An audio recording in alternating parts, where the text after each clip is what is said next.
പാലത്തായി കേസിന്റെ അന്വേഷണത്തിന്റെ തുടക്കകാലത്ത് കുറ്റക്കാരെന്ന് കണ്ടെത്തിയ ബി.ജെ.പി. നേതാവ് കെ പത്മരാജനെ CPM സംരക്ഷിച്ചു എന്ന വിമർശനം മുസ്ലിം ലീഗിന്റെ ഭാഗത്തുനിന്നും SDP-യുടെ ഭാഗത്തുനിന്നും ഉണ്ടായിരുന്നു. ഇതിന് മറുപടി എന്ന നിലയ്ക്കാണ് ചില പരാമർശങ്ങൾ CPM-ന്റെ കണ്ണൂർ ജില്ലാ സെക്രട്ടേറിയറ്റ് അംഗം പി ഹരീന്ദ്രന്റെ ഭാഗത്തുനിന്നും ഉണ്ടായത്.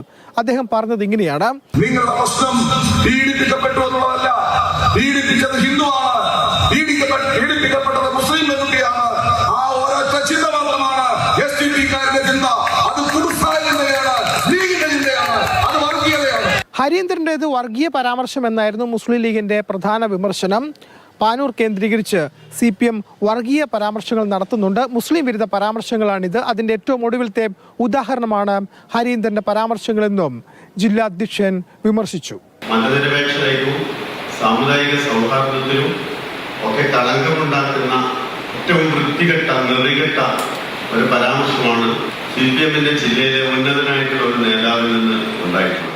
SDP-യെയും മുസ്ലിം ലീഗിനെയും വിമർശിക്കുന്നതിനപ്പുറത്തേക്ക് ഈ പ്രസംഗത്തിൽ ഉസ്താദുമാരുടെ പീഡന കണക്ക് എന്തിനാണ് ഒരു CPM നേതാവ് എണ്ണിപ്പറഞ്ഞത് എന്ന ചോദ്യമാണ് പ്രധാനമായും ഉയർന്നത്.